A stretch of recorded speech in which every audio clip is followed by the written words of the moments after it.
जय हिंद, वंदे मातरम। दोस्तों आइए आज हम स्टार्ट करते हैं इंडियन हिस्ट्री का पार्ट सेकंड। पार्ट फर्स्ट कल हो चुका है, उसका लिंक डिस्क्रिप्शन में दिया गया है, आप पार्ट फर्स्ट देख सकते हैं। आइए स्टार्ट करते हैं। तो चौहान वंश का अंतिम शासक कौन था? पृथ्वीराज तृतीय चौहान वंश का अंतिम शासक था। तो मुद्रा राक्षस किसके द्वारा लिखी गई है? एक पुस्तक का नाम है जो बहुत कई बार एग्जाम में पूछी गई है कि मुद्रा राक्षस किसके द्वारा लिखी गई है। तो विशाख दत्त के द्वारा लिखी गई है। महात्मा बुद्ध का प्रतीक चिन्ह क्या था? तो महात्मा बुद्ध का प्रतीक चिन्ह था घोड़ा। जैन धर्म के 23वें तीर्थंकर कौन थे? तो जैन धर्म के 23वें तीर्थंकर थे पार्श्वनाथ और 24वें थे महावीर स्वामी। चंद्रगुप्त मौर्य ने मौर्य वंश की नींव किसको पराजित कर रखी थी? तो घनानंद को पराजित करके रखी थी। और लोथल किस नदी के तट पर स्थित है? तो लोथल गुजरात में भोगो नदी के तट पर स्थित है। ऋग्वेद में बाद में जोड़े गए मंडल कौन कौन से हैं? तो पहला मंडल जोड़ा गया था और 10वां मंडल जोड़ा गया था ऋग्वेद में। और अशोक का नाम अशोक किस अभिलेख में मिलता है? तो अशोक का नाम ये मास्की एवं गुर्जर अभिलेख में मिलता है। मौर्य वंश का अंतिम शासक कौन था? तो मौर्य वंश का अंतिम शासक था बृहद्रथ।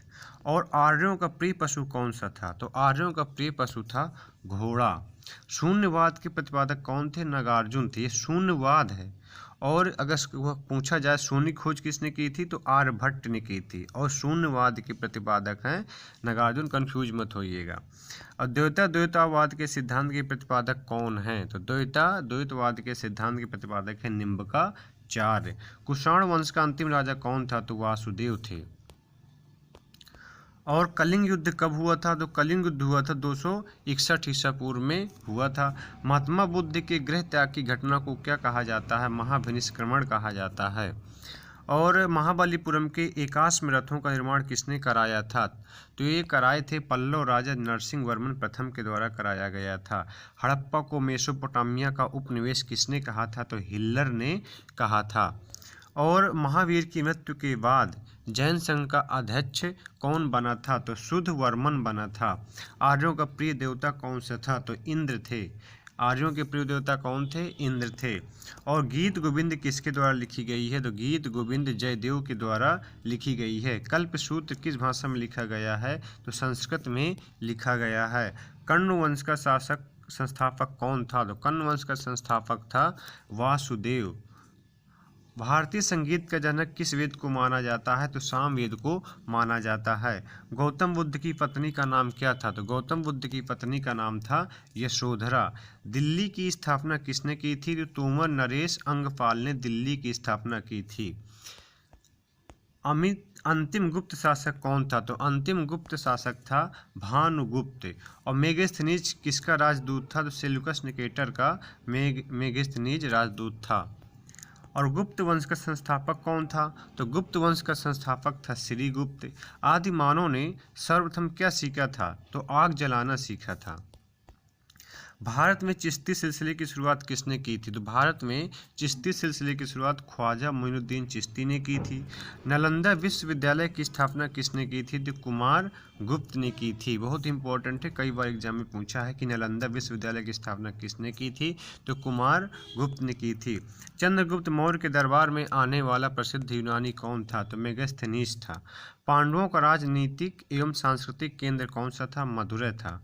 पांडवों का राजनीतिक एवं सांस्कृतिक केंद्र कौन सा था? तो मदुरै था। भारत का सबसे बड़ा हड़प्पाई नगर कौन सा है? तो भारत का सबसे बड़ा हड़प्पाई नगर है धौलावीरा। उदंतीपुरी विश्वविद्यालय की स्थापना किसने की थी? तो गोपाल ने की थी।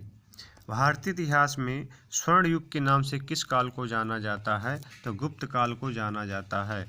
चंद्रगुप्त मौर्य का जन्म कब हुआ था? तो 345 ईस्वी पूर्व में हुआ था।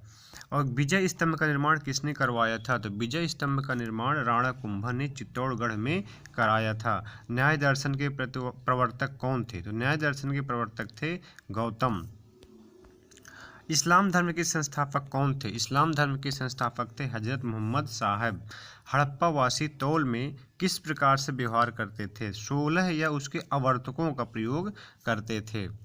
और बिंबिसार के समय में मगध की राजधानी क्या थी? तो बिंबिसार के समय में मगध की राजधानी थी राजगृह या गिरिब्रज भी बोलते हैं। सामवेद में मंत्रों की संख्या कितनी है? तो 1549 है।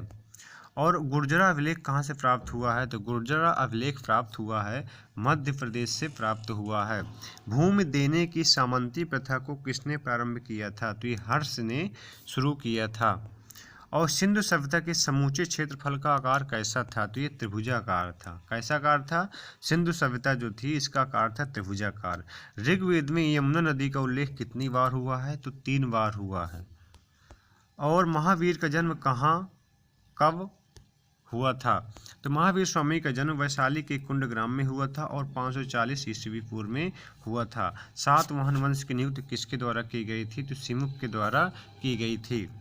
महात्मा बुद्ध की मृत्यु कब और कहाँ पर हुई थी? महात्मा बुद्ध की मृत्यु कुशीनगर उत्तर प्रदेश में हुई थी और 483 ईस्वी पूर्व में हुई थी।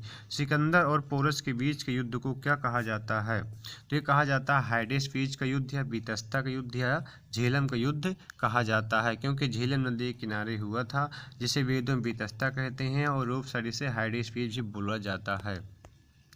बिंदुसार को और किस अन्य नाम से जाना जाता है? तो इन्हें जो है अमित्रघात भी बोलते हैं, अमित्रकोट्स व सिंघमेन भी बोलते हैं। तो ये बिंदुसार के तीनों उपनाम हैं या इन्हें अन्य नाम से जानते हैं, अमित्रघात, अमित्रकोट्स व सिंघसेन। महावीर के दामाद का नाम क्या था? महावीर के दामाद का नाम था जमाली। और तीसरी बौद्ध संगीति किसके शासनकाल में हुई थी? तो तीसरी बौद्ध संगीति हुई थी अशोक के शासनकाल में हुई थी। सबसे प्राचीन एवं प्रमाणित समृद्धि कौन सी है? तो मनुस्मृति सबसे प्राचीन प्रमाणित समृद्धि मानी जाती है, मनुस्मृति। जय हिंद दोस्तों। चैनल आपको अच्छा लगा हो तो आप चैनल को लाइक एंड सब्सक्राइब कर सकते हैं। और यदि इसका PDF आपको चाहिए तो डिस्क्रिप्शन में लिंक दिया गया है, वहाँ से आप इसका PDF प्राप्त कर सकते हैं। जय हिंद।